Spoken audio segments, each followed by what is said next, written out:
नमस्कार। बच्चों की पढ़ाई, बच्चों का कैरियर आजकल सब माता पिता के लिए बहुत चिंता का विषय हो गया है। होना भी चाहिए। अपनी संतति का सुनहरा भविष्य हम सब देखना चाहते हैं, सब माता पिता देखना चाहते हैं। लेकिन माता पिता के चाहने के बावजूद, बहुत कोशिशें करने के बावजूद, बच्चे के प्रतिभावान होने के बावजूद कई बार ऐसा होता है कि बच्चा उन उपलब्धियों को हासिल नहीं कर पाता जिन उपलब्धियों की उससे अपेक्षा होती है। क्या कारण है? ज्योतिष कुछ कारण समझाता है और ज्योतिष कुछ उपाय बताता है। सबसे पहले तो मनोविज्ञान भी इस बात को कहता है, शिक्षा शास्त्र भी इस बात को कहता है कि अपने बच्चे को उसकी रुचि और उसके स्वभाव के अनुसार विषय चुनने की आजादी दीजिए, कैरियर चुनने की आजादी दीजिए। क्योंकि हमारे दबाव में कई बार बच्चा किसी विषय विशेष की पढ़ाई तो स्वीकार कर लेता है, लेकिन फिर आगे जाकर जब उसका मन उचटता है, क्योंकि वो उसके स्वभाव का विषय नहीं होता, तो हम भी तकलीफ में होते हैं, बच्चा भी तकलीफ में होता है।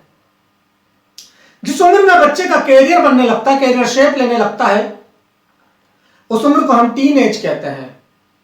ज्योतिष की दृष्टि से टीन एज केतु के नियंत्रण में होती है और केतु मन को भटकाता है, आदमी को इधर उधर घुमाता भी है। केतु के देवता हैं गणेश जी। आप बच्चे को गणेश जी की आराधना की आदत डालिए और कुछ ना करे बच्चा, सिर्फ गणेश जी को प्रणाम निवेदित कर दे। संभव हो तो बच्चे की टेबल पर गणेश जी की एक छोटी सी प्रतिमा पीले रंग की आप लाकर स्थापित कर दीजिए, या किसी भी रंग की प्रतिमा लाकर उसको पीले कपड़े पहना दीजिए, पीले वस्त्र धारण करा दीजिए। लेकिन वो प्रतिमा इतनी बड़ी ना हो कि बच्चा अपनी पढ़ाई की किताबों को भी उस टेबल पर न रख पाए। कई बार ऐसा होता है कि प्रतिभा होने के बावजूद, अच्छी याददाश्त होने के बावजूद अचानक ऐन मौके पर बच्चे की स्मरण शक्ति साथ नहीं देती, प्रतियोगिता परीक्षा का रिजल्ट अच्छा नहीं आता, पढ़ाई से मन चटने लगता है। किसी भी कारण से ऐसा हो रहा हो तो आप एक काम करिए, प्रत्येक पंचमी को, शुक्ल पक्ष की पंचमी को, किसी सुहागिन स्त्री की पूजा करिए। उसे अपने सामर्थ्य के अनुसार तिल, दूध, चावल और घी दान करिए। और एक मंत्र है, गायत्री में प्रीताम, इस मंत्र का जाप करिए। बच्चा ये सब नहीं करे तो मां बच्चे के लिए ये कर सकती है। मां सरस्वती की वीणा या उनका वाहन है हंस, उसकी तस्वीर घर में रखिए। बच्चे के कमरे के पूर्वी कोने में, और बच्चे का कमरा अलग नहीं है तो अपने घर के किसी पूर्वी दिशा में, पूर्वी हिस्से में आप मां सरस्वती की वीणा और हंस की तस्वीर रखकर देखिए, शायद आपको अपेक्षित लाभ मिलने लगे। बच्चे की पढ़ाई पूरी हो गई, नौकरी नहीं मिल पा रही है, तो एक छोटा सा उपाय है। आप अपने कमरे में, ड्राइंग रूम में, जहां आने जाने वाले बैठते हैं, उस बैठक में सफेद हाथियों का एक जोड़ा लाकर रख दीजिए। देखिए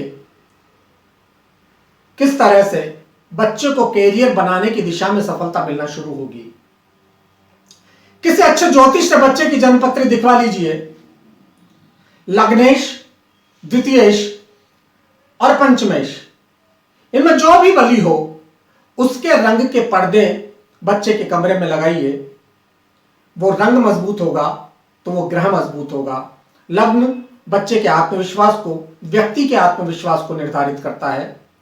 द्वितीयेश विद्या का घर है, उसका मालिक है द्वितीयेश। और पंचम भाव हमारी बुद्धि का भाव है, उसका मालिक है पंचमेश। बुद्धि, विद्या और आत्मविश्वास ये सब होंगे तो हम जीवन में सफलता की ओर अग्रसर हो जाएंगे। एक सावधानी और रखिए मित्रों, बच्चा जिस कमरे में सोता है उसका पलंग पूर्व से पश्चिम की दूरी की ओर हो, यानी उसका सिर पूर्व दिशा में हो। यदि पूर्व दिशा में सिर रखना संभव नहीं है तो कोशिश करिए कि बच्चे का सिर दक्षिण दिशा में हो।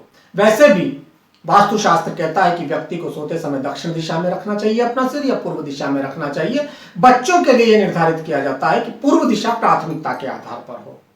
आप बच्चे को समझिए, उसके आत्मविश्वास को बढ़ावा देने की कोशिश करिए।